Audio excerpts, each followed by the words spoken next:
The broken calabash, the naked truth of the century.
My naked eyes have seen the naked nature of a naked man and a naked woman in this naked generation.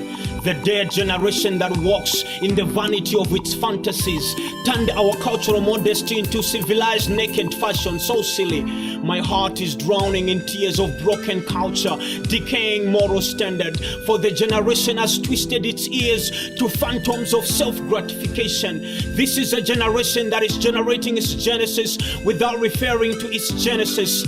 Broken culture, the naked truth of the century. The broken calabash, where marriage has become minority for the minimum matured. Young men and young women giving up our godly heritage of sweet for sweet African culture. Union was meant for women, but now do thou at will has broken our cultural boundaries. We stand on the rock of self-justifiable stupidity, where university degrees have become husbands and wives. Oh, shame on you, creating fatherless and motherless society because you are rooted in civilized fantasies. The poet says, wives have turned into knives. I'm so scared. Will my marriage survive in this decaying generation? So true. Broken calabash, the naked truth of the century.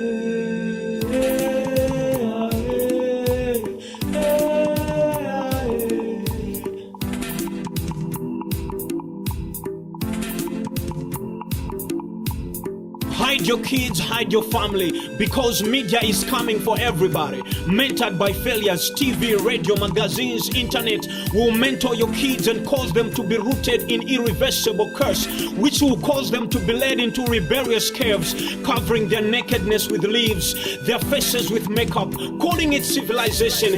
Hey, he, she, you have been told a man without culture, tradition, or roots, his and our knowledge is invalid.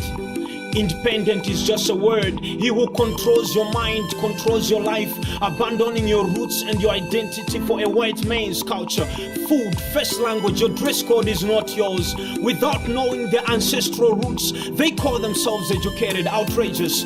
Education was not meant to replace our culture. On the contrary, to sharpen and learn to distinguish between positive and negative norms.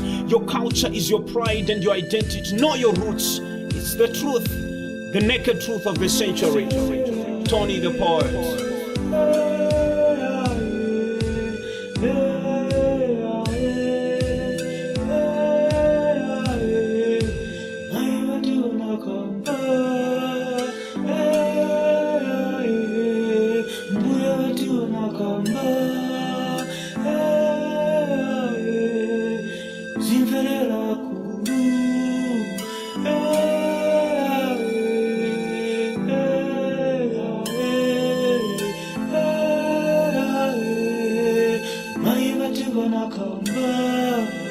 Tete watu wanakoma